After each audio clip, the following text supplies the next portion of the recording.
আসসালামু আলাইকুম। কেমন আছেন সবাই? আলহামদুলিল্লাহ আমি অনেক ভালো আছি।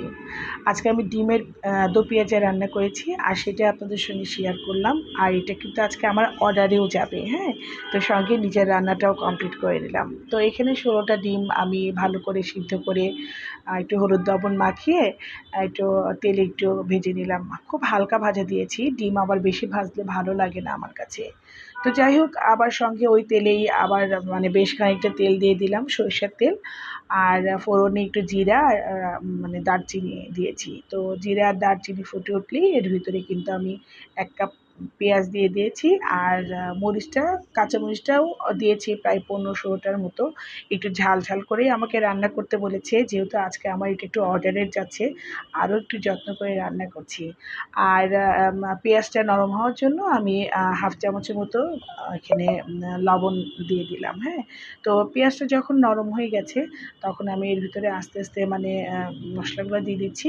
তো ফার্স্ট টাইমে একটু দিয়ে দিলাম আমি টমেটো। এই টমেটোটা আমি ফ্রোজেন করে রেখেছিলাম। আর এভাবেই একটু পলিথিনে করে, করে আমি একটু রেখে দিই যেন রান্নার সময় চট করে দেওয়া যায়, হ্যাঁ? তো যাই হোক এখন মশলাগুলো দিয়ে দিয়েছি। ১ চামচ আদা বাটা, ১ চামচ জিরা বাটা, আর ১ চা চামচ হলুদের গুঁড়ো, আর ১ টেবিল চামচ লাল মরিচের গুঁড়ো, আর ১ চা চামচ ধনিয়া গুঁড়া। হ্যাঁ? এটা দিয়ে কিন্তু আমি মসলা দিয়ে খুব ভালো করে ১০ ১২ মিনিট খুব ভালো করে কষিয়ে নিচ্ছি, হ্যাঁ? যেহেতু বললাম তো আজকে একটু অর্ডারের রান্না, আরও বেশি যত্ন করে রান্না করতে হবে। তো এইভাবে কিন্তু মশলাগুলো একটু ভালো করে কষিয়ে নিচ্ছি। তো আমাকে ওই ভাবি সকাল, সকাল ফোন করে একদম ৮ টার মধ্যে ফোন করেছে যে, "ভাবি ওয়েদারটা খুব ভালো। আমাকে আপনি কি আজকে একটু ভুনা খিচুড়ি আর একটু ডিম রান্না করে দিতে পারবেন?" তো যাই হোক তখনই বিছানা ছেড়ে উঠে একটু রান্নার কাজে লেগে গেলাম।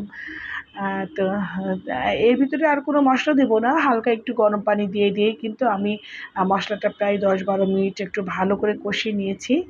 তো কষানোর পরে আর আমি ডিমগুলো এখন দিয়ে দিয়েছি। দিয়ে এখন আরও ২ মিনিটের মতো একটু ডিমের সঙ্গে একটু নাড়াচাড়া করছি যেন পেঁয়াজের যতটুকু পানি ছিল ততটুকু পানি একদম শুকিয়ে গেল। আর এরপরে আমি খুব হালকা ১/২ কাপের মতো আবার একটু পানি দিয়ে ব্যাস ডিমটা এখন একটু মানে সিদ্ধ করে নেব। এর মধ্যে ঢাকার কোনো প্রয়োজন নেই। ডিম বেশি সিদ্ধ হলেও ভালো লাগে না।